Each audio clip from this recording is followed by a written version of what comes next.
मैं अभी कार से आया तो मेरा ड्राइवर जिस रास्ते से मुझे लेके आया तो वहां पर रास्ते में मैंने एक जगह देखी जहां पर बहुत सारे लोग थे जिनको कोई दुख नहीं था, कोई तकलीफ नहीं थी, सब लेटे हुए थे और किसी को कोई दुख ही नहीं था, तकलीफ ही नहीं थी। वो एक्चुअली एक ईसाइयों का कब्रिस्तान था। They don't have any problems। और आप भी चाहते हैं कि आपकी दुख तकलीफ दूर हो जाए। अब कितने लोग चाहते हैं उनकी दुख तकलीफ दूर हो जाए? हाथ कैसे रैपिड नीचे गए सबके ना यार। Problems are a sign of life my dear friends. Problems are the sign of life. जब तक हम जिंदा रहेंगे तब तक समस्या रहेगी। जिस दिन समस्या खत्म हो गई समझ लो जिंदगी खत्म हो गई। और जब आपकी जिंदगी में कोई समस्या ना हो ना तो घुटनों के बल बैठ जाना और ऊपर देख के बोलना भरोसा खत्म हो गया क्या? अगर नहीं तो समस्या भेज, निपट लूंगा, चिंता मत कर।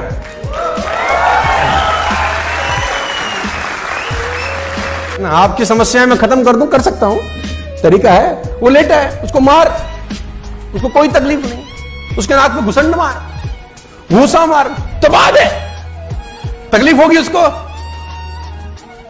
वो लेटा है, कह रहा तू करे जा। तकलीफ हो गई उसी को जिसकी जिंदगी में कुछ ना कुछ चल रहा है। ट्रेनिंग का बहुत जरूरत है सर, बहुत ज्यादा जरूरत है। और जैसे कहते हैं ना कि वो जो कोयला रहता है वो अंगीठी के अंदर गर्म रहता है। कोयला अंगीठी में गर्म रहता है, जैसे अंगीठी से बाहर निकलेगा ठंडा हो जाएगा।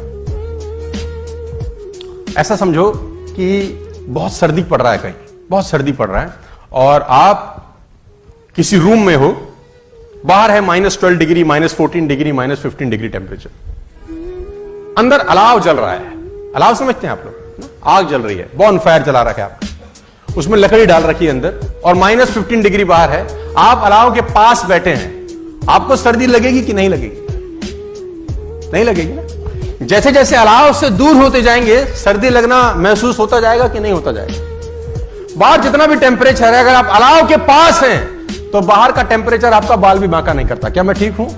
तो ये अलाव ही है, ये ट्रेनिंग। इसमें रहेंगे, बाहर का टेम्परेचर कुछ भी हो, तकलीफ कुछ भी हो, आपका कुछ नहीं उखाड़ता फिर वो। और सीखना जरूरी है क्योंकि बाहर बहुत सारे सवाल होंगे आपसे। जब तक आपको पता नहीं होगा जवाब क्या देना, आपको बहुत तकलीफ आएगी।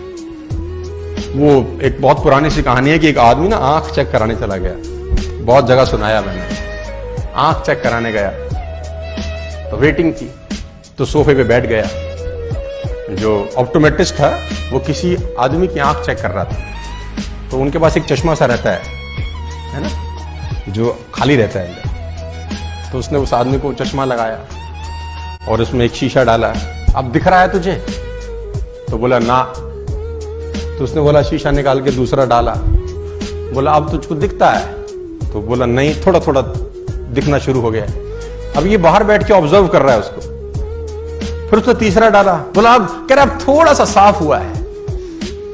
फिर उसने चौथा शीशा डाला। बोला हाँ अब मुझे बिल्कुल दिखाई दे। तो उसने पर्ची बनाई कि बाहर चश्मा बना दिया। अब ये गया, अब इसका नंबर था, ये तो देख रहा था बहुत देर से। अब उसको भी वो चश्मा लगाया जिसमें 2 छेद थे। पहला शीशा डाला तो तुझे दिख रहा है? बोले नहीं। तो उसने वो वाला निकाल के दूसरा डाल दिया। बोला अब दिख रहा है? बोला अभी भी नहीं। उसने फिर तीसरा डाला। बोला अब?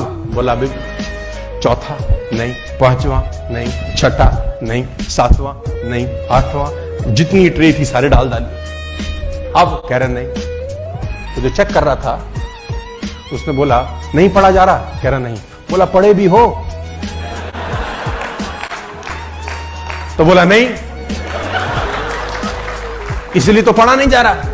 तो बोला यहां क्या करने आए हो? तो बोला हमको लगा चश्मा लगाने से दिखता है। उसको बोला चश्मा लगाने से दिखेगा तभी जब पढ़ाई अंदर पहले से होगी, अंदर से होगी तभी दिखाई देगा।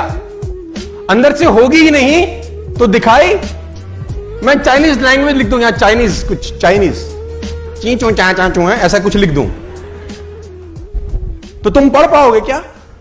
जबकि तुमको दिखता भी है, परफेक्ट नजर आता है। चाइनीज लैंग्वेज पढ़ पाएंगे? अरबी लैंग्वेज यानी पढ़ भी वही पाएंगे जो ज्ञान पहले अंदर होगा ना। जो होगा ही नहीं उसको भी नहीं पढ़ा जा सकता। बाहर बहुत सारे सवालों के जवाब तुम्हारा इंतजार कर रहे हैं, लोग तोपियां लेके खड़े हैं बाहर और चट्टी में बम लगाने वाले हैं तुम्हारी।